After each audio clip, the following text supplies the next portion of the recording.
Voilà, voilà. Donc, c'était le morceau pour Christopher Nardo. C'est Iron Virgin. Et c'était Iron Virgin avec Rebels Rule. Et là, nous sommes là à Rudy's Baking Town avec Alain Marc qui nous parle de sa poésie. Et continuons notre aventure. Eh bien, on arrive...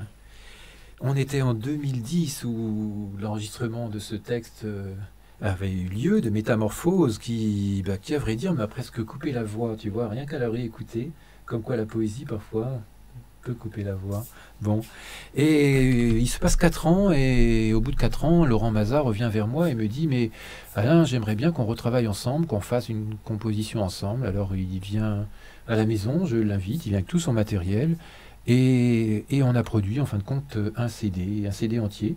On devait faire un enregistrement, un morceau, et puis je lui ai proposé autre chose. Je lui ai dit, voilà, j'ai 14 textes, tu m'enregistres sur chaque texte, on prend un extrait, parce que le cycle complet fait 1400 pages, donc voilà. Oui, et c'est le CD que tu as en main.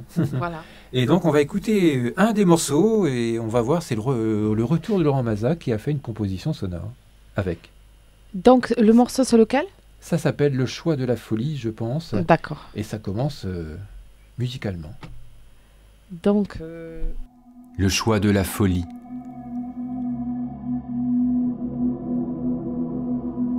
Toutes nos vies sont des miroirs pulvérisés, toujours sur la corde raide. Névrose, affection mentale où l'inconscient nié réclame sa part. La névrose est la souffrance d'une âme qui cherche son sens. Douleur morale est bien le mot, car douleur il y a et morale elle est. Cette souffrance du malade, enfermée dans sa prison de mots. La souffrance marque toujours de son empreinte les corps et les visages.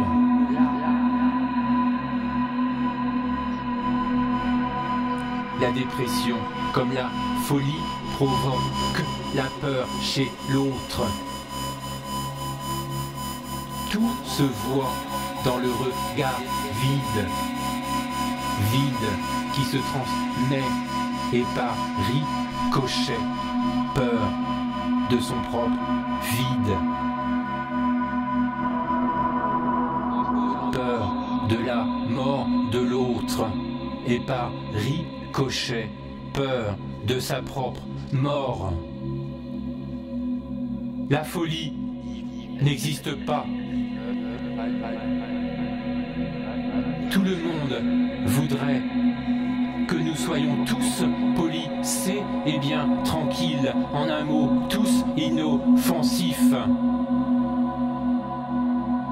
Et pourtant humains, parmi tous les humains, chacun enfermé dans ses pensées, la folie a toujours fait peur à la société.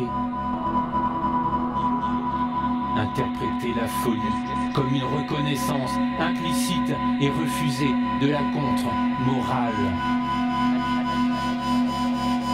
Les fous sont isolés dans des quartiers spéciaux, dans la salle des incurables et des enchaînés.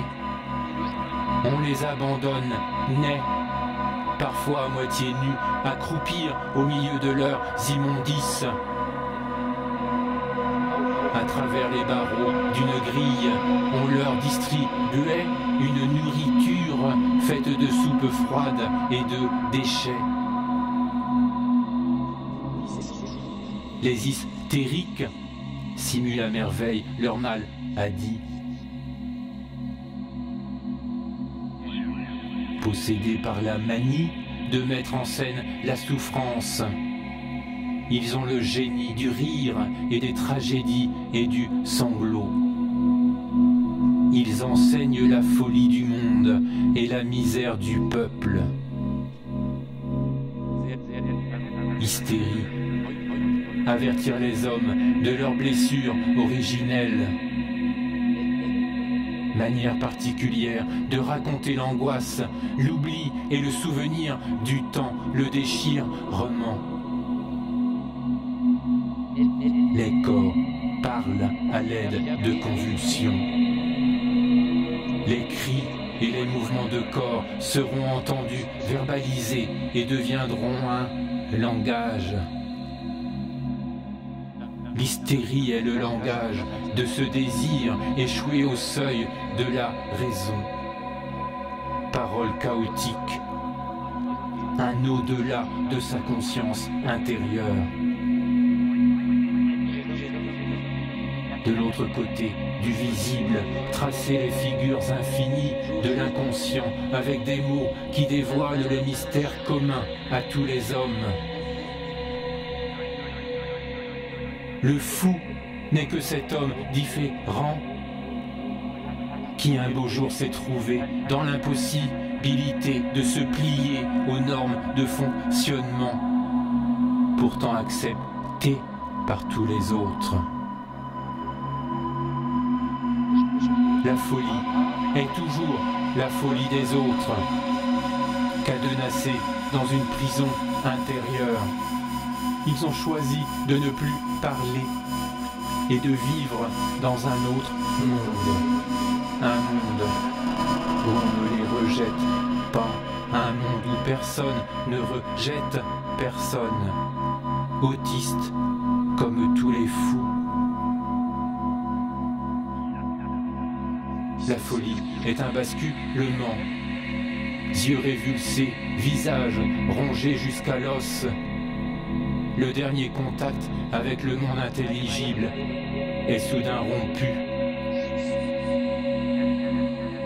La société exclut les fous parce que personne ne supporte et a peur pour lui-même de réaliser que nous sommes tous des animaux.